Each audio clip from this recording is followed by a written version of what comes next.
बहू, ला रसोई का सामान लिखवा दे, केक खत्म हो रहा है, बाजार में जाएंगे आज।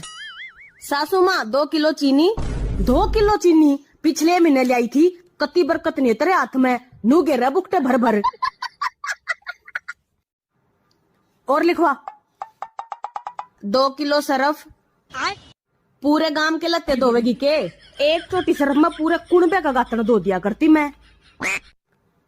1 किलो सरसों का तेल। ना बे, तू कोनी घर बसने दे, देख लिया मैंने, तेरे तो हाथ में बरकत कोने आ। पिछले महीने इतना सामान लाई थी, के करे हाथ नहीं सा।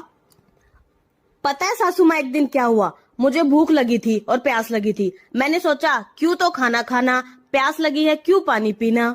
मैंने ढक्कन खोला और पूरा का पूरा तेल पी गई, और भूख लगी थी, पूरा ऐसे कर करके सारा सरफ खा गई।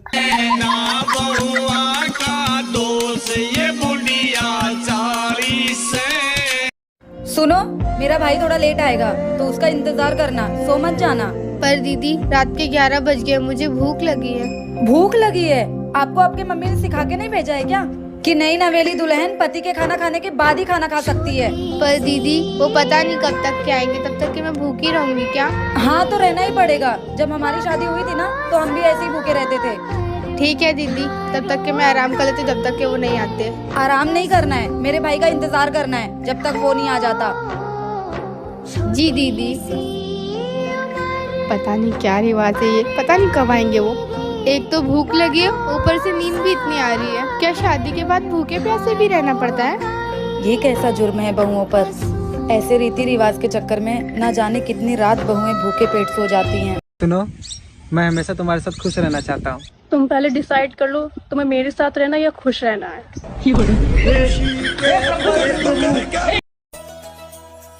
बहू, जी माँ जी।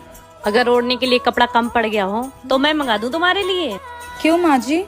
तुम क्या अपने घर में 1 मीटर का घूंघट लिए घूम रही हो?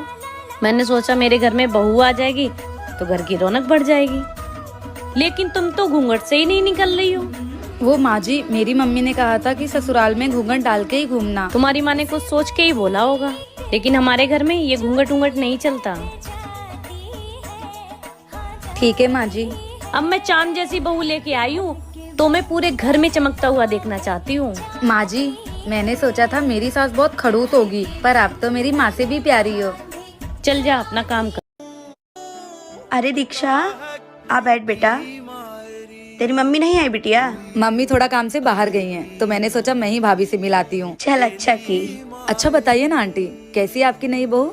अरे मुझे तो ये नहीं समझ में आता कि उसके माँ बाप उसे क्या सिखा कर भेजे हैं। अब आप तो नई बहू वाली हो गई हैं, तो बताइए अपने बहू के बारे में कुछ। अरे तू क्या करेगी उससे मिलके? उसे तो एक काम ढंग से नहीं आता है। आंटी वो अभी नई नवेली दुल्हन है ना, धीरे धीरे सब समझ जाएगी। भैंस के गोबर जैसा तो खाना उबाल के रख देती है और एक गले तक से नहीं उतरता है। और साफ सफाई की बात करे ना तो ऐसा लगता है जैसे किसी मलिच्छ के घर से आई है। ना ये ठीक से झाड़ू लगाए, ना ये ठीक से पोछा मारे, और बर्तन तो ये ठीक से कभी धोती ही नहीं है। अरे नए नए कपड़े में तुम्हें दाग मिलेंगे, ऐसे तो ये कपड़े धोती है। वैसे आंटी, मैं यहाँ किसी काम वाली बाई के बारे में नहीं, बल्कि आपकी बहू के बारे में बात कर रही हूँ। आप जैसी कुछ सास को ना बहू नहीं, काम वाली बाई चाहिए होती है। आंटी, उसे बहू नहीं बल्कि उसे बेटी समझिए।